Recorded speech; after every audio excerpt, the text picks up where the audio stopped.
Welcome to Dark Horse Matters, the show about people, their passions, and their pursuit toward happiness. I'm your host, Bev Matayoshi, and my passion is talking to people about their dreams and what drives them and, just the pursuit toward what makes them happy. If you're new to the show, thank you so much and for joining us. Don't forget to like and subscribe and share it with your friends because you never know, somebody on the show could inspire you. It might just trigger something in you to go after what really makes you happy. And it's important. It's important, especially during these hard times. So today's guest is an old friend of mine. We go back really, really far back. We've known each other since probably middle school. In Hawaii, we say intermediate. I don't know. I haven't started saying middle school until, I moved to the mainland. But anyways, I haven't actually got to know her until we went off to college. We both went to University of Southern California, and it was until then that we became good friends. And we just go back a long time. And I just remember she was like the hostess with the mostest. Like she always had, everybody liked going to her place and hanging out because one, she always had food there. And two, she just, knew how to make everyone feel comfortable. And she was just, she was a very great host. And all of her friends could say the same. But anyways, I would like to introduce you to Kari-Lyn Sakuma. Welcome to the show. Yay! Thanks. Thanks for having me. Carrie, I just want to thank you for, coming on the show today because you posted something very profound. It really, really hit me when I saw it on Instagram and Facebook. You posted a picture of a quilt that you made, and it was just so beautiful. And the story behind it, and we'll get into that, but the story behind it really touched me. And I just wanted to bring you on the show so you could share it with everybody, because I believe that during this time, last year being just such a hard year for everybody, I just feel like it was so meaningful, and I just wanted to share it with everyone. So, but before we get into all that, I just wanted to go down memory lane a little bit and, just kind of reconnect with you because it's been a lot of years, So can you, I don't know, what is your first memory? I didn't put this on the question list, but maybe you can just trigger it out of your head. Do you have any stories, memories of when we first started hanging out back at USC? Appropriate memories. That's the hard one.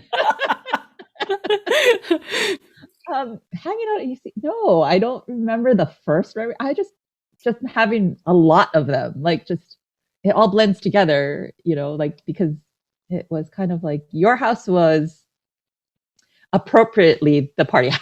I had the party house, you had the cruise house. But it was just more of, it became the belonging, where everybody belonged, right? We just hung out a lot. Right. And it was like a home away from home. So I think that's the overall memory of that period of time. But I don't remember the very first time. I don't remember the last time. I can't. You're right. I'm trying to think of my first and last, and I can't either. But what I do remember very specifically was your baking skills. You made this for my twin sister and I, our birthday. You made us a chocolate debage cake and a guava chiffon cake from scratch.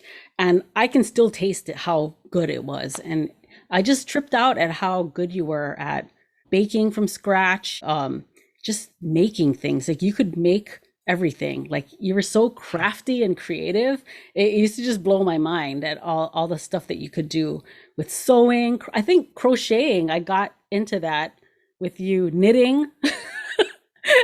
We used to cruise a lot and hang out a lot. So I feel like I learned a lot from hanging out with you. So yeah, that's my memory. You were like the Martha Stewart of our crew. Can you just give us a background of what you studied at USC? Because I remember you were pursuing, going into law enforcement. You wanted to be in the FBI. So can you explain to what did you major in at USC? I eventually majored in sociology. So I got my BA in sociology and then a minor in substance use and misuse. And it's funny that when people remember me from back then and remember the whole FBI thing, I think it's funny. I just think it's hilarious because um, when I entered into USC, the reason why I thought I was going to go in that direction was because back in high school, I took every science class that was available, and there's this new science show type thing that was going on, where the Honolulu Police Department opened up their forensics department for students to come in and test out like their science, the field of forensic science, and so that's what drew me to that. So it was a really successful program in that it got high school students interested in that area. And this was before forensic science was in like CSI and Bones and those types of shows. So nobody really knew what that was about. um, so I did that thinking, if I went this route, it would be more about um, solving these crimes and providing some form of justice to the person who died. If I solve these crimes, then I'm helping it pursue justice. Um, and and I even went so far as interviewing for like a fellowship with the FBI, and I think I made it through 2 rounds before I bombed an interview. And at that point in time, already I was questioning whether this was the right way to go. And so I was talking to one of our friends, Bryce, and he's the one who I was just talking through, like, I felt this weirdness about this. And I thought, you know, I, I work so hard to get to a goal. And I think many of us do this, where we work so hard, we set our goal, we work towards it, but we never think about what happens after that. And so I started thinking, what's going to happen after? If I got this, what would happen after? And I thought, after 5 years, I'd be burnt out. The reality is, how many cases could I possibly close? Will I actually be serving any justice? And I don't know why that got into my head that that was what I wanted to do.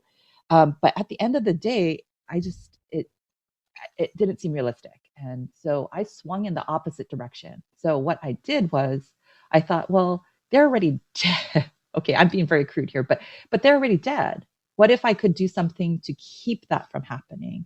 And so my studies swung more towards prevention, and I wanted more about health and wellness, and so it swung to preventive medicine in that arena, and I continued that. So that was already quite towards the end of, I think that was probably junior or senior year. And so a lot of opportunities ended up right in front of me, and I just took advantage of those. I was very, very lucky in many, many respects. And I ended up doing my master's in public health. I ended up doing my PhD in preventive medicine. And so a lot of my work focuses on the development of adolescents and young adults, um, and and tobacco and keeping them healthy and those kinds of things. Wow. Thank you for sharing that. Like, I just realized like how disconnected I was from you all these years because I didn't know, because I just remember, the FBI thing, and then all of a sudden you were doing research for tobacco and all that kind of stuff. And I was just like, how did that transition happen? And thank you for explaining that because wow, I didn't even realize, that's how it went. But like I just remember in school, you were always so focused, and you knew what you wanted, like, and you remember me, I was like all over the place. You know what I mean? Like, I think like just being your friend, like grounded me a lot. And I think that you played that role for a lot of people in our circle. Bryce included. He was a friend from high school as well. But it was very refreshing having you in that circle in that sense. You're the one who grounded everybody because everybody was just, in their 20s. We're like all over the place. All we care about is having fun and, you know, but I always looked up to you for that. You were always very grounded. Aw. Um, when after you graduated from college, like what happened there? Like, cause I mean, I didn't have kids until, I mean, we're in mid 30s, and I don't know, how old were you when you had your first child? Because you have three kids now. Mid 30s. Yeah, mid 30s. Yeah, that's like Yeah. pretty average now, people who are career oriented, I guess. But Yeah. like, what did you end up doing then? Like, what was your career at that point? Yeah. So I started working as an administrative assistant actually within the University of Southern California. And doing that made tuition free for me. Oh, So nice. that's that's how I paid for my master's really was through because I was working for the university. So I did that at the same time. But like I said, there's a lot of opportunities that just kind of were in front of me that allowed me to pursue more research. And so after that, I wanted to do more research. And to be honest, I wanted to be my own boss. And so I thought research would allow me to do that. And so that's where I pursued the PhD. And once you pursue your PhD, what happens is you kind of have to go where the jobs are. And that took me to Penn State. So I moved clear across the country and ended up doing research out on the East Coast. But throughout that whole time, that's where I ended up having one of my kids. And in order to, again, stay as a career, it's academia is such a weird thing because in order for you to have a successful career, oftentimes you have to move quite a bit until you settle into a place. And so I ended up moving back to California and eventually making it up to Oregon. And Yeah. you teach now? I mean, I just Yeah. saw a post that you got promoted and you got tenure, right? Yeah. Yeah. Congratulations. That is such a Thank you. huge accomplishment. Like, wow. I'm so proud of you. My goodness. But Thanks. that must Yeah. have, that takes a lot of hard work and dedication to get that as a teacher. And Yeah. um, what kind of classes are you teaching? So here I teach classes in public health.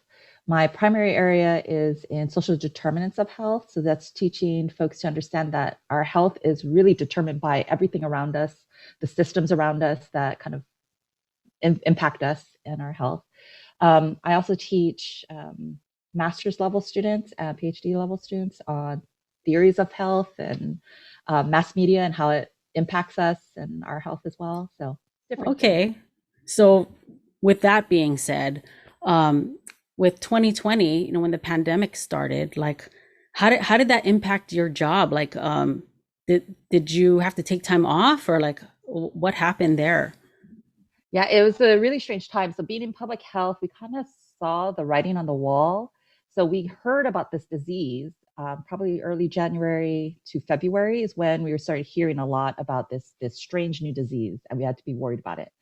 And typically, when we do hear about things like that, we expect that the processes in place is going to protect us. And we've seen this happen before, like with other diseases, where there's something concerning that happens, and then everything kind of works together to help control that. But by March, we knew that things weren't getting better. The government was kind of ignoring it, and things were getting worse. We started seeing death counts, and that's when we made plans as a university on what we're going to do. And so um, spring break came. I went to my office. I cleared out my office to bring everything home, expecting that we were going to continue working from home. A lot of my research was still ongoing. I was teaching two classes in spring term. And so everything just switched and pivoted. My kids started working from home. So it was just chaos, chaos. And my students were fantastic. They understood. They could see my kids like jumping up and down behind me because there was no like virtual background, and they could hear me like scolding them. It was just chaos. But I think as a community, we understood that everybody was undergoing the same amount of like upheaval in their lives, and so it was just more about let's just get through this. Let's just get through this together, and we'll figure it out. So I think that's what was happening in the early forms in like Right. March. Well, I'm glad that you were able to just kind of, switch over, and you didn't have to take a break or, nothing closed down, your classes didn't get canceled. Yeah. That's a huge blessing. With the social media and, those media things that you guys are all talking about with your classes. Like, what was your observation, with what was going on? Like, you know, on social media. I'm sure you guys had a lot of discussions with it, in your classes and stuff. Like, what was your observation about what was happening, what you saw? It was strange because again, we're in public health, so we have a different sense of view of what it means when population level metrics start showing disease. It means it's bad, like really bad.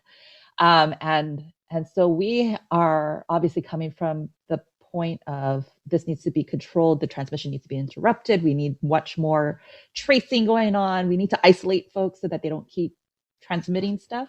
And then everything on the media coming, particularly because a lot of the media was being controlled, and what they were sharing were things like, this is no big deal and we've got it under control, or it's just going to go away come summer. And anybody that knows anything about illness knows this is not true, not transmittable.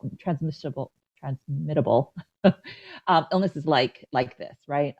And so this disconnect between what we knew as reality and what was being perceived by the general public that may not know anything about disease or knew minimal amounts, and this is the information they were getting. It was really concerning, and I think our students were looking for some clarity as to, like, what do we tell people, what do we do, how do we behave, and so we kept talking to them about the foundations that they've learned in class. Like, we know what we know, what very little things we know about COVID at the time was, don't touch anything, right? Stay away from people, wash everything, pretend that it's like hot lava, right? Like, you don't want to touch it.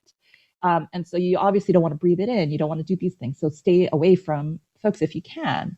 And at the time, it was stay-at-home orders, so things were shut down, and so it's a little bit easier. But then you start, but people on social media is like, this is all made up. Why are we doing this? And people get restless, and then there's became shortages of food and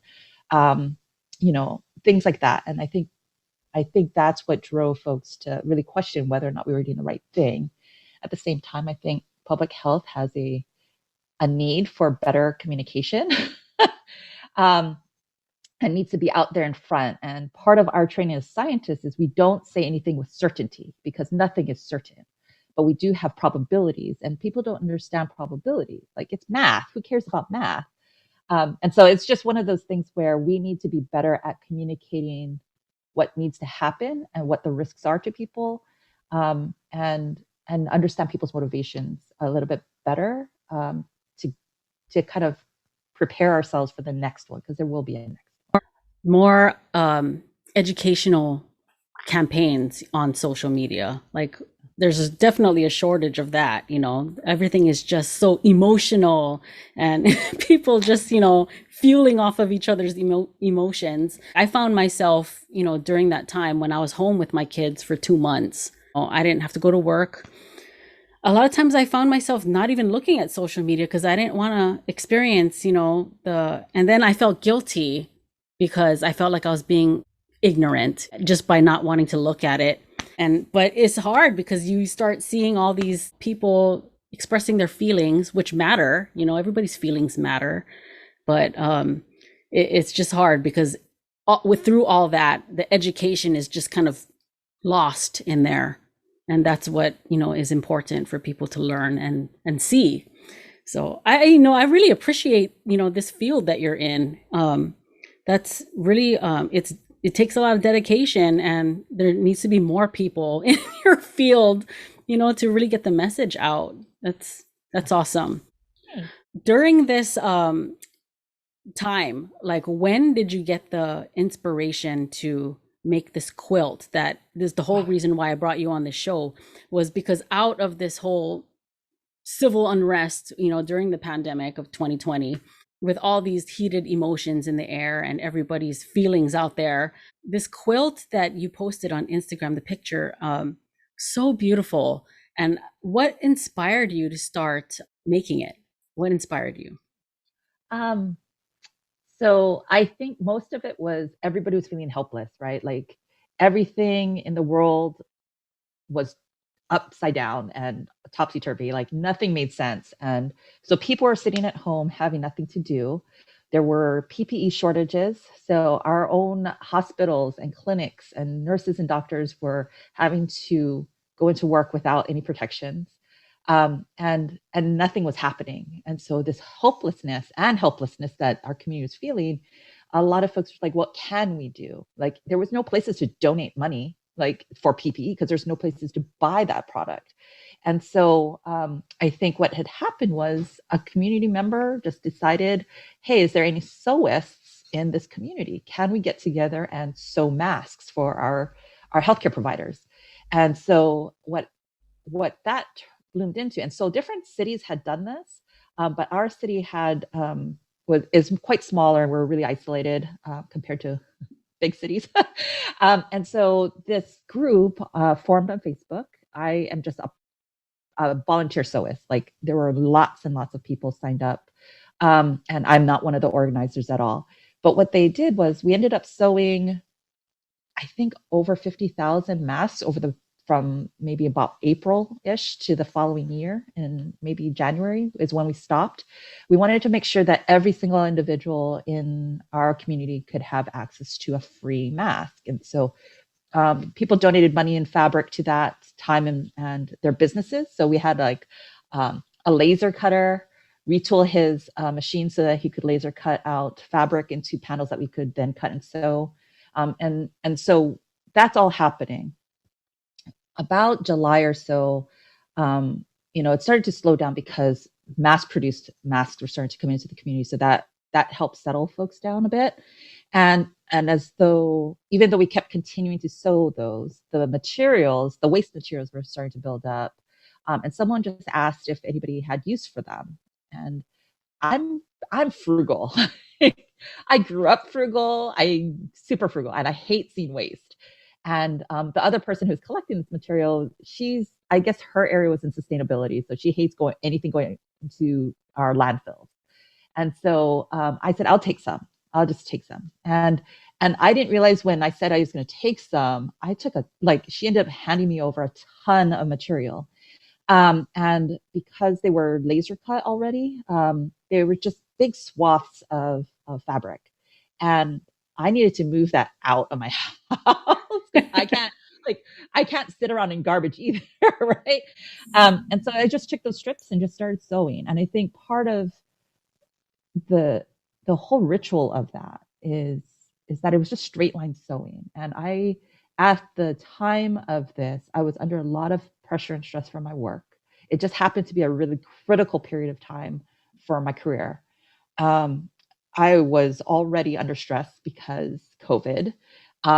And I stopped sleeping. Like I can't even explain that to myself because I never ever had a problem with sleeping ever. Like I could sleep anywhere, anytime, not a problem. And so this is the first time I've ever had any bouts of insomnia. And I'm talking like I would stay up to 3 or 4 o'clock in the morning and not do anything. And that's obviously unhealthy, but all my coping mechanisms to deal with stress were gone, right? I couldn't go to the gym. I couldn't hang out with friends. I couldn't go out to eat. There were shortages on flour, so I couldn't bake. Oh my God, what are you going to do? Which is probably a good thing. But at the same time, so what am I going to do? And I mean, I've sewed off and on. Certainly during great stress, I would sew stuff. But now I've had hours of like, what am I going to do with myself? And so I would just start sewing. And the nice thing about quilting is that you don't need a lot. You don't need a lot of skill to start. I mean, there's intricate designs and artistry that is amazing. But the quilt that I showed just looks amazing because there's so many pieces to it. But it's really simple, and that simplicity of just sewing straight lines constantly, over and over again, gave me some sense of predictability and control. And every night I knew that when I'm done with work, the kids are going to bed, this is what I'm going to do, and I'll produce something at the end.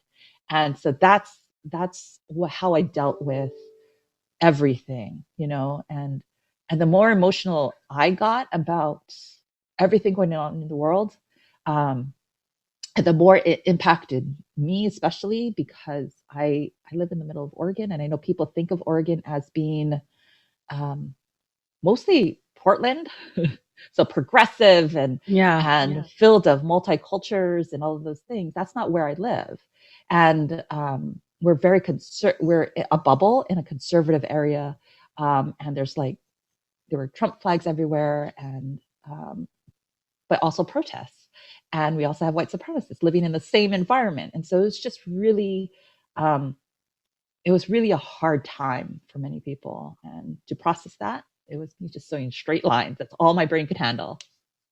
You know what though? I can really appreciate that because like a lot of people who didn't have that outlet, or didn't bother finding an outlet that was positive, and the fact that you created something so beautiful out of that outlet that you found for yourself is just amazing to me. And like I just remember a lot of time, people would just, sit there and focus on all those negative things happening.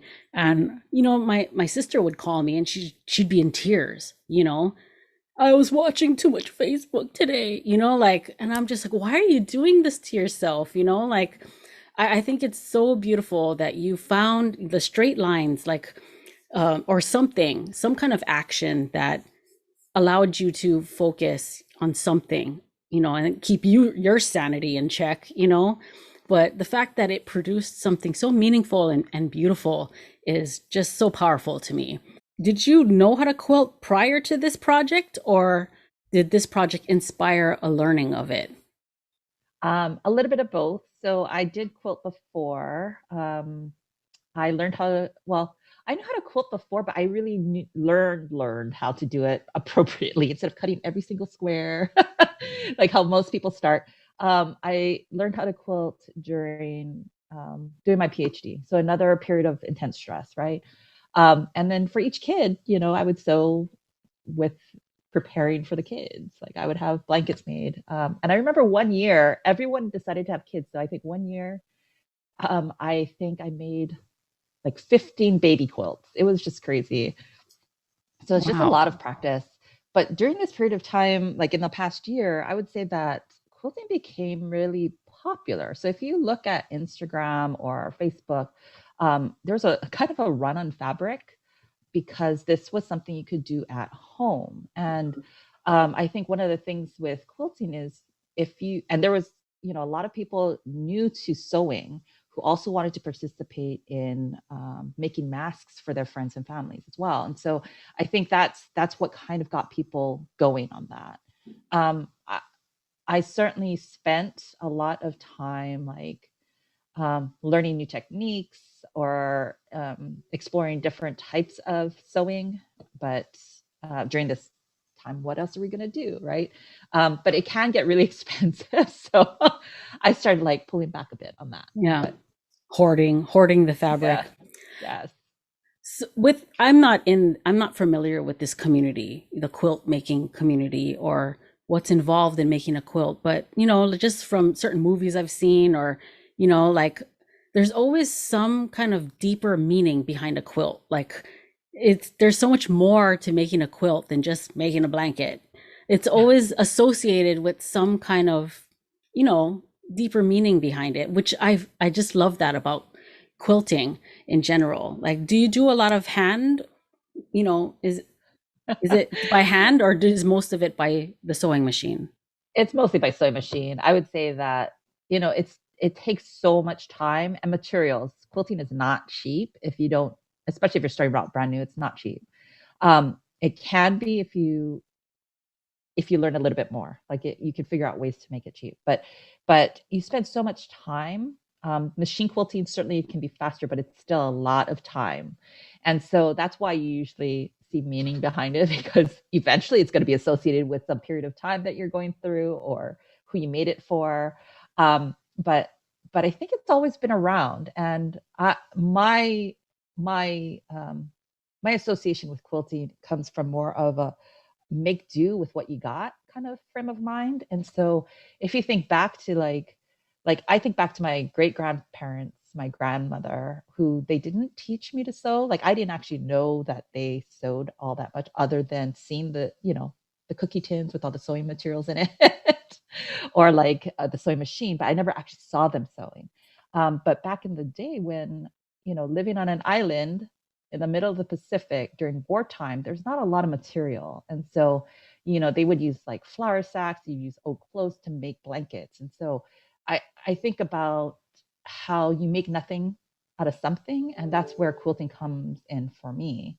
And so that's what when I see scraps that I can't throw them away because they're useful. And so I Mhm. think that's where my inspiration comes from. That when you're sewing, a lot of folks who start off brand new, they might have to buy a lot of material just to figure out how to do it first, but eventually you can use anything to scrap with. I don't know. Yeah. No, I just think it's so cool. And that makes sense to me, like with the time and effort that it takes to make one blanket. Um, I can see why it would be, emotional by the time you're done with it Yeah. because of that. Yeah. And gosh, no wonder they're so expensive too, Yeah. with this blanket that you made, with the meaning behind it and everything that you went through while making it. What did you have a name for it? What do you call this piece of art that you created?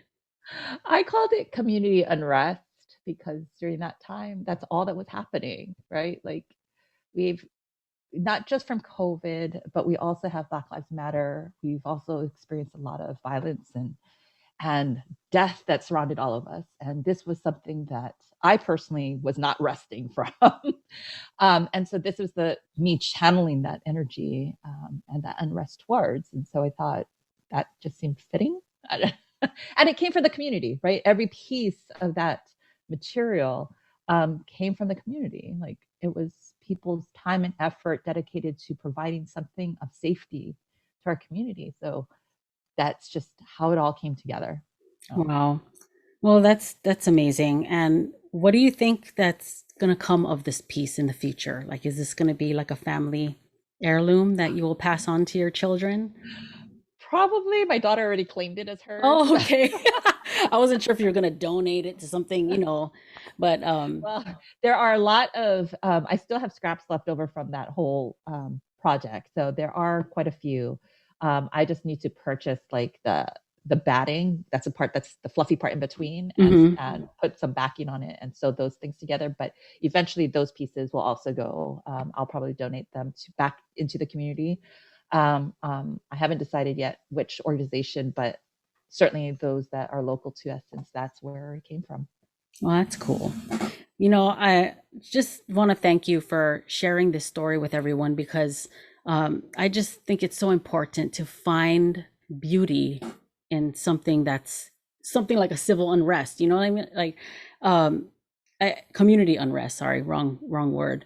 But like I just think it's so important for us to focus on that we can come out of it. We're a very strong species, we don't have to focus on all the ugliness, and the fact that you made something so beautiful out of, that time when everyone was focusing so much on everything that was ugly out there.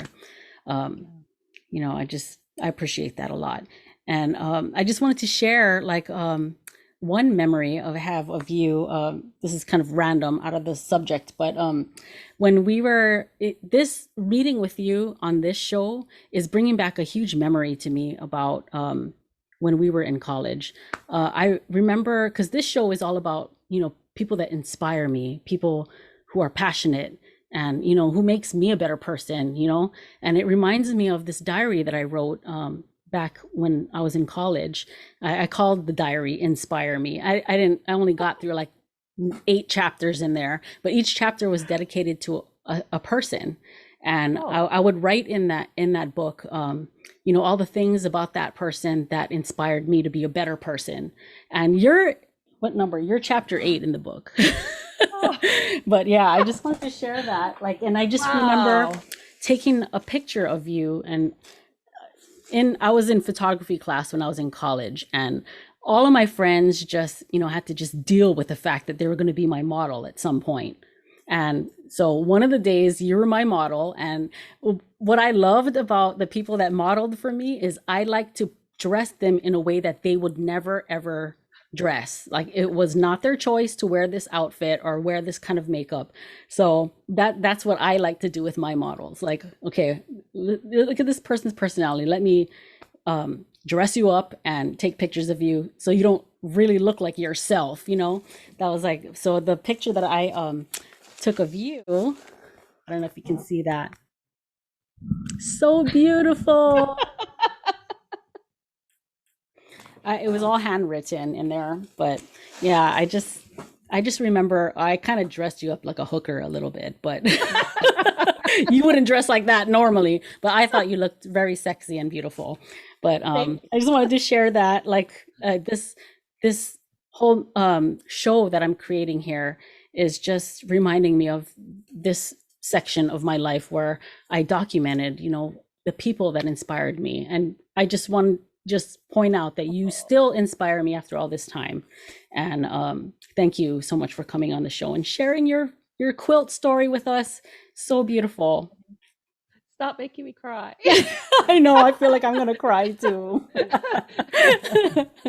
Aw. I appreciate how you just go out on a limb and just do these things. Like, you know, I might be the grounding, but it's one of those things where you need to be pushed and you need to explore more. And those are the folks that you want to surround yourselves with. Like that's who I want to surround myself with.